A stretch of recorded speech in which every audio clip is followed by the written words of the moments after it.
we're going to find out what's most important to you. Like, I really like asking, hey, in 5 years from now, we go time travel, we get the DeLorean out, time travel, 5-6 years from now, we go out and you look back, what would success look like of us working together? And I just shut up. Like, I want to hear what it is to you. And more often than not, it's not a dollar amount. They're not going to say, hey, I want you to turn my money into this. It's how their life is. Hello and welcome to Eff Your Finances podcast with your host, Nick St. George. I'm your podcast producer, RJ Malik. Nick, good to see you again. How are you? Doing well, RJ. Great to see you as always. The one thing we didn't cover in the first podcast, and I am going to have to take blame for that. You can chew me out for not spending more time on the title of your podcast, Eff Your Finances. How did you come up with that? And why are you using that as a title to your podcast? Well, naming things, be it my kids, even my business, I've tried to take my name off of it and just go with something else. Naming things is difficult. And I was talking with another advisor. He's a friend of mine at a different firm. And we kind of were going through some war stories of like just what the moments. And I'm like, I wish there was a way. And I was talking, I'm like, Eff Your Finances. Yeah. I'm like, that's the name. Because we were looking at so many different things of like, I don't know, Coach Fluffy and Fluffy Finances and having some fun with it. Like, but not everyone knows that I call myself Fluffy. Like, I have a aunt that growing up, my nickname was Tiny. And she met one of my college friends. She's like, oh yeah, Tiny. She thought they were like making fun of me. Well, it's a nickname, right? It's part of it. She didn't realize Tiny was like term of endearment. There's people to this day that like they see me, I'm tiny, right? My players, they call me Coach Fluffy. Like we kind of had a little fun with it, but I was like looking at all these different names and I'm like driving in the car and it's just like Eff Your Finances. That's it. Like it's me. I'm not always politically correct. I'm going to swear. I'm going to have my moments and Eff Your Finances. I'm like, that's it. Cause like some of the things I want to talk about like over time is just like, some of the mistakes, just the chaos. Because typically someone that's managed their own money don't come knocking because things are good. They don't say, hey, I've been running this myself. It's all gravy. Usually they've either big old tax bill, they blew up their account. Occasionally you get the people who are like, hey, it was one thing when it was like 30 grand. Now it's 300. I don't feel comfortable winging this. Right? Usually there's some type of pain point and you just see some of these moments of just like, and these are very smart people, very successful people, but money makes people do stupid things. So the Eff Your Finances, I think I'm probably one of the future ones. Might get a CPA friend talk about their Eff Your Taxes. Like what are some of those disasters? Because a lot of people are like, oh, I'll just do the online. Oh, I'll just scan it in. And how hard could it be? Until Club Fed's knocking on your door being like, well, you kind of skipped this box and suddenly, and same thing with your finances. So how do you Eff your finances? Typically, if you're coming to me, as much as I wish you just hit Powerball and just wanted me to charge you 5% on your money and manage your millions, usually it's a pain point. Either you blew up your account, you just run out of time and you know that your money's too much, or hey, like you have that pit, like, am I ever going to be able to retire? Am I doing smart things with my money? And you hit a pain point. There's a reason why you pick up that phone, you give it a call, you book an appointment, whatever it might be, Zoom, whatever way you want to go, there's usually a pain point. Something happened. Or, hey, you had a parent pass away and you start seeing what the estate issues are of what about making sure my beneficiaries? What about life insurance? What about... Something happened. You don't just say, hey, I need an advisor, right? If you walked in my office or knocked on my door, like if I'm at a ball field and you're like, here's a check for 800 grand, you help me. I'm like, okay. So some of these tid points might hit home for some people and I'm not picking on them or anything, but like learn from your mistakes. I think the first one I talked about trying to help my kids out, like learn from my mistakes. If I can save you 2 or 3 mistakes in your life, you're that much further ahead of the game. So even if you may not work with me, you might hear some of the things I'm talking about and it'll help you. And then eventually at some point or another, maybe you're going to say, hey, he gave me some good advice. He's occasionally funny and I'd like him to help me out. Like that's where this podcast is going. Get some good information out there. It doesn't have to be super hidden in some like golden tower behind a gate or something like that. Have some good information so you're not in a rabbit hole on Google, and learn from some of just the war stories. Like anyone in any profession, like you've talked about your time working in radio and whatnot, you've probably seen some things. You're like, man. And half the time they're going to think you're making it up, but like share those things. If I can save one or two people from making a mistake just from listening to this, that's a win. Like it's fun to get out content, because if I send you an email, no matter how basic I try to make my emails, are you going to read it? Are you going to pay attention? But if I can get a little video snippet here or there, or a podcast that you listen for a couple minutes and you get something out of it and save you a mistake, it's completely worth it to me.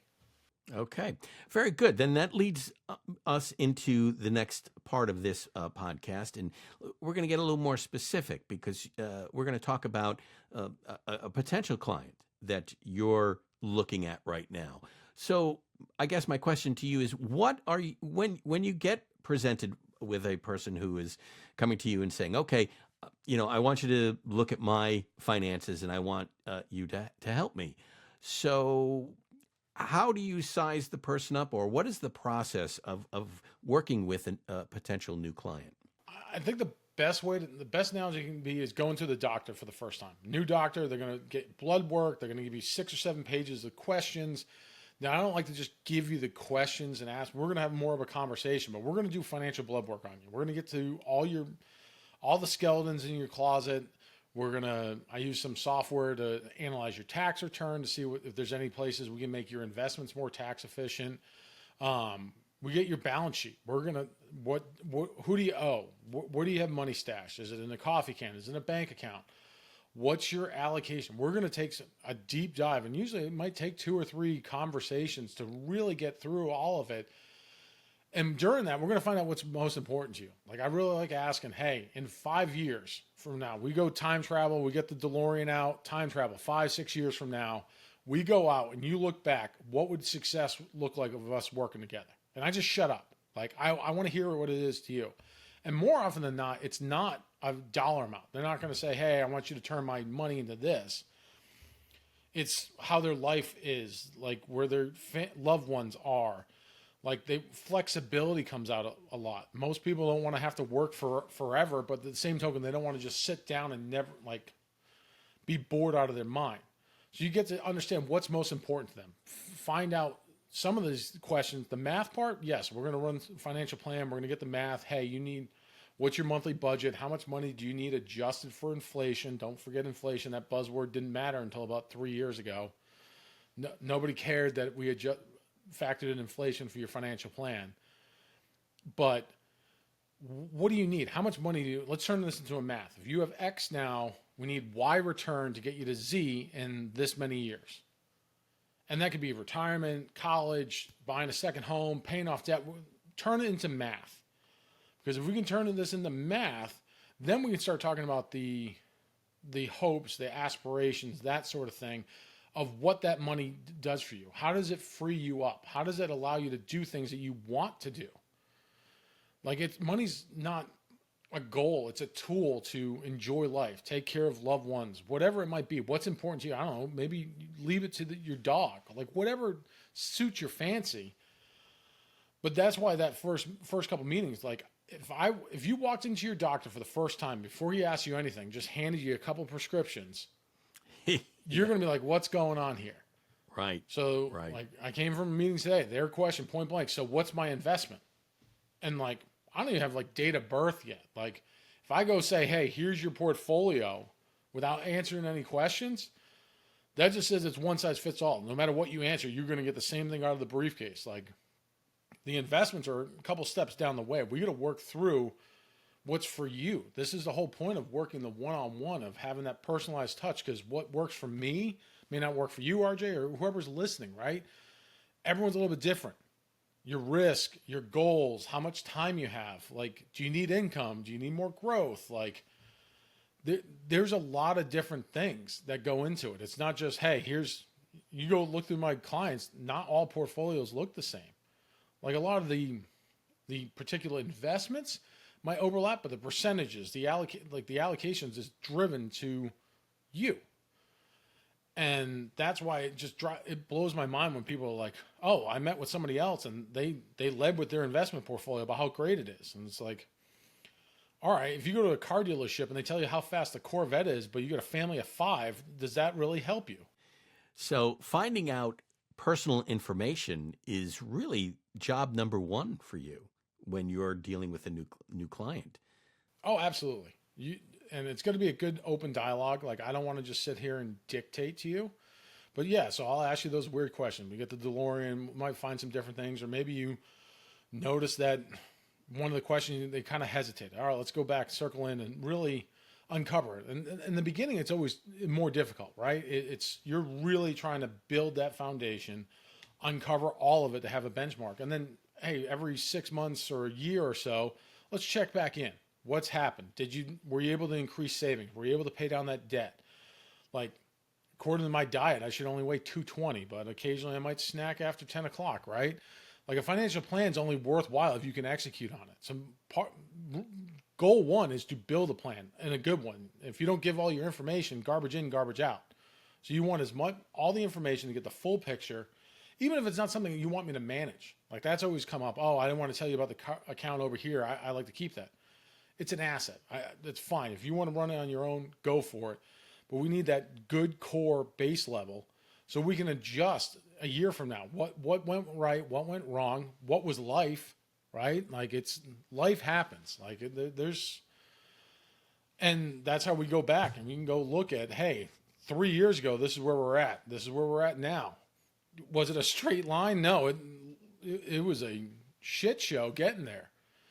Sometimes it was really smooth. It's funny. I work my hardest when things are going sideways, and when people love me the most, it's like I didn't really have to do anything. The market rips. Oh, you're a genius. Market has a rough day or two. I'm the asshole. That's probably the hardest part of your job is trying to keep your clients focused on the big picture, because it's easy to get distracted, as you said. Not just the big picture, their big picture. Okay. Because your picture, what's most important to you, RJ, doesn't matter to me, right? Like, or me as the advisor, yes, I care, but I'm just saying people's big picture. What's most important to you? What is your big picture? Like, most headlines don't really affect your day to day. Right. Like, Hershey or a company, pick your company du jour, lays off 1,000 people. Unless you're working there, does that matter to you? Are you going to go panic and jump out, like, because of that one data point? That's probably one of the trickier parts that, like, a lot of people, you get the headline risk, right? You see the headline. Worst day in the market since last month. And it's like, was it really that bad? Or now, because the markets are a bigger number, it drives me insane. The headline is Dow is down 522 points. Okay, it's a little over 1%.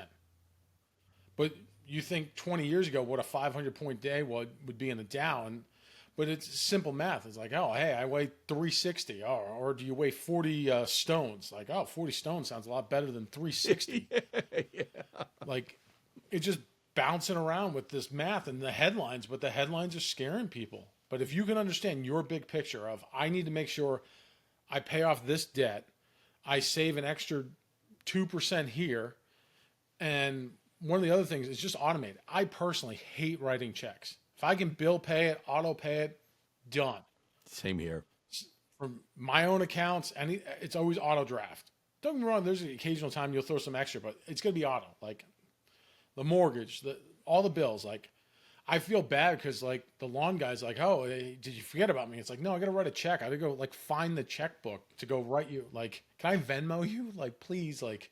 Yeah, I've got checkbooks that have been sitting here for years because I don't write checks anymore. It's a different world, and that's probably the biggest challenge for you is keeping up. And I was thinking as you were talking, you try to, I guess, put together or program everyone's portfolio to their likes and dislikes, their their tolerance, I think is the right word to use.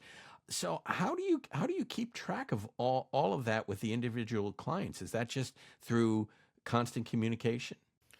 It's a lot of communication. You get to know people, right? You got to know them deeply, right? They're sharing all their financial successes and sometimes some of the skeletons. They may not be proud that, hey, took out a loan and this was super expensive and they didn't realize X, Y, or Z. Like it's, you got to know them inside and out. The more conversations, the more communication, the more you can talk to them, you understand, hey, some of their pain points, what's going to really bother them more than others. And lots of notes, lots of dialogue, and frequent communications. Like, hey, there's multiple ways. They have, like, we even have the text line now, because text, email, you have the social media channels, you have the newsletters, you get the periodic calls. Like, how are you going to consume info from me? Some people, like, early on, I had a client that they're like, hey, can you not call me maybe once a year? And I'm like, why? They're like, well, my old advisor only called when something was wrong. So when I see your number, I'm like happy to talk to you. But Pavlov's dogs tell me like the world's coming to an end, and that's why you're calling me. Yes. Okay, I can see So that. some people, hey, they want to talk every couple of weeks. Other people are like, see you next year. And it's Right. and sometimes trying to drive in of, hey, let's check in. What's going on? How's work? Did you get a promotion? Like, what's life happen? Are you sick? Like, nobody plans on getting like cancer, right? Like, life happens. Yes. And it's not always that easy. But if you don't have that dialogue with them, it's you're gonna be what, surprised when you get a death notice? Yeah. So I didn't realize that communication is really a key to your business. Because if you're not communicating properly, you're not getting the information you need to then put together a portfolio or a program for your clients. Look, I want to educate you. I want to help you handle the behavioral part. We kind of talked about having that BFA, making you a better investor and everything else like that. I don't want to just dictate. Have a question. Have a conversation. Hey, why are we doing this? Like, I'd rather you just, instead of yes me to death. And I stress this. Our relationships are 51-49. At the end of the day, it's your money. You can happily tell me to go pound sand, but I want you to do it with an educator. I say, hey, we can do A, B, or C. I really don't like those. And we went through pros and cons, and you tell me, hey, I don't like any of these because boom, boom, boom, boom, boom. I'm going to throw a note in there just so cover my ass, right? But it is your money. Like, I can lead that horse to water. It's not a dictatorship. Like, you want to, now, yes, over time, do you want to know why I switch one bond fund for another? Most people don't. But collectively, when you get through the plan and going through of, hey, should we do insurance? Should we not do insurance? What like all those questions, we're going to talk about pros and cons on both end of it. Like, because I did compliance before being an advisor, I'm going to tell you, hey, some of the horror stories I've seen of why this might not work. Like, where is the blind spot on this particular strategy? Like, if you're okay with it and you're aware that hey, we could have that happen, you can make an informed decision. More than likely, like, we're working on investing and stuff like that. You've been successful. You are successful in your field. Finance just might be Greek to you. It is. Yes. But if I can get you in a way of understanding it in a language that you comprehend, like, it's going to give you better peace of mind. You're going to sleep at night, and you're probably going to you're not going to react as much to the news because you have a plan, you know how it works for you, and you know why we're doing what we're doing. Right. Yes. I am the type that if I talk to you once a year, I would be fine, because finances is not my strength. It's not my interest. Although, it should be, because you have to pay bills, but that's just not the direction I went in. I'm a broadcaster. That's what I went into, and I paid my bills. I get a check, and I've got a 401k and all this other stuff, but I don't have an interest. That's why I hire a person like yourself to take care of my money. But I don't feel comfortable quizzing you because I don't have the knowledge. And sometimes it's a question in your terms. Like, asking me about your finances, your life savings shouldn't be like trying to decipher like a order at Starbucks. Like, I remember the first couple of times you go there, like, oh, venti, like, Yeah. I'm like, I just need as much caffeine that's over ice as soon as possible, right? I need caffeine, okay? Keep it simple. And not too much, nothing too sweet. Like, that's what I want. So is that but that's how sometimes the finance questions are. Hey, like, what is this? And but that goes back to dialogue. Like, you got to feel comfortable with me to ask that question. If I talk down to you, if I belittle you, you're not going to ask that question. And eventually you're going to probably not want to talk to me. And it is a two-way street with the communication and everything. Like, so we're going to ask a lot of questions. Sometimes you're like, why would you even ask that? But it's try to get you to open up. And if I can make you feel comfortable and communicate in a language and phrases that make sense to you, you're not going to feel like, oh, I'm going to have a dunce cap if I ask this question. But it's your money. Like, you're hiring me to guide your money like it's my own to get you to your goal. And let's talk about it along the way. So the psychology of dealing with your individual clients is something you probably didn't expect when you got into this field. No, not at all. Like, my first couple meetings, I probably had like portfolio printouts like to this, like 8 different portfolios, beta, sharp, all the number jargon, like, look how wonderful this portfolio is. And I think it took 4 or 5 meetings of like, they want to make sure you understand them. They want to trust you. They want to understand that you know what you're talking about. And at the end of the day, the reason why they're hiring advisors, they don't want to rip through reports like that. Like, they're not going to, like, they don't care alpha, beta, sharp, whatever, pick it. Oh, the index. Oh, they don't care about that. They want to know that you're giving them, making their money work for them as well as you can. They're not going to sit there and be like, oh, well, this fund's better than that fund. Oh, well, no. They don't care. They want to tell you about their problems. They expect you to solve it. Like, that's why they're hiring an advisor. They want you to solve that part. They're outsourcing it.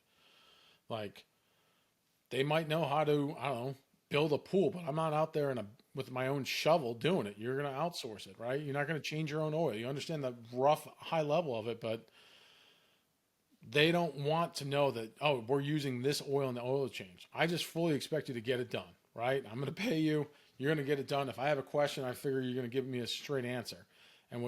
So I finally stopped printing it out. And then it was like, oh, let me just keep it on my computer for the meeting. Maybe they'll see it. It's very rare that you're going line by line on a portfolio. Be like, we're going to go through that plan. We're going to get to the numbers. We're going to look at the math, and we're going to put you in a place with the most probability of success. It's still not a guarantee. Death and taxes, those are your guarantees, right? Yes. Yeah. Portfolio isn't, but if I can get you with the highest probability of reaching your goal in that time frame, that's what we're really trying to do. So the math is, again, it goes back, and you've said this, this is our second time talking, but it seems like you always go back to the math, because the math really is the basis for, or the building block for everyone's portfolio. Absolutely. Like, we're going to find that level of return or whatever we need to get. Let's go the other way of this. You only need to get rich once. Like, if you have enough money that you have all your hopes and dreams, we're just going to maintain it, and then we'll look at legacy and stuff like that. We're not going to take crazy risks that might bring in a probability of you blowing it up, right? Okay. So we look at the math of, hey, we need to get this type of return. Hey, let's go back to before COVID, right? Everyone was worried about mean tweets, tariffs, and an election. Nobody really had global pandemic on the bingo card. Right. The year before that, 2019, was a pretty good year.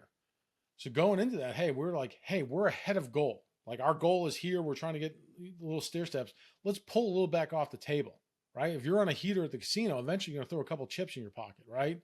You're up enough, like, hey, that's dinner later. Hey, I put in 500. We're up at $3,000. Let me at least throw my 500 back in. And that goes back to the plan and why we rebalance. Like, hey, if stocks keep ripping, what was once 60-40 is now 75-25. Like, your stock to bond mix. And at the end of the day, are you a 75 to 25 person? No, we got to rebalance. Oh, wait, we actually have grown it enough that let's just take a gear back. We can actually now reach your goals at 55% stock versus 60. So why not make it a smoother ride as possible with it and keep that probability in play? So you're constantly adjusting people's portfolios. That is the goal. That's why you rebalance, is to either get you back to what you're supposed to be, or if you've done well enough, hey, maybe we gear you down, right? If we can get you your goals where you want to go with the least amount of risk.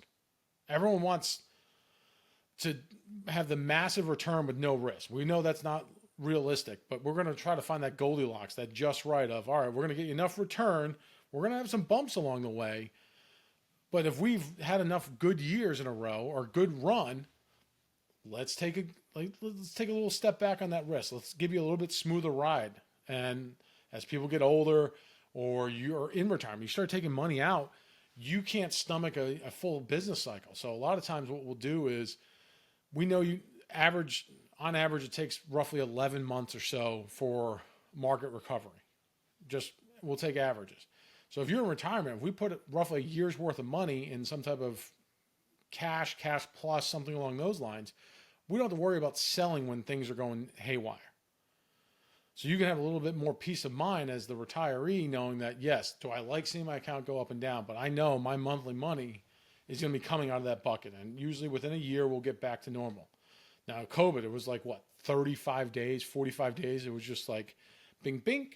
Or a couple weeks ago, we had the carry trade. It was like 10 days, like it seemed to be bounced back. Like, it's not always that fast.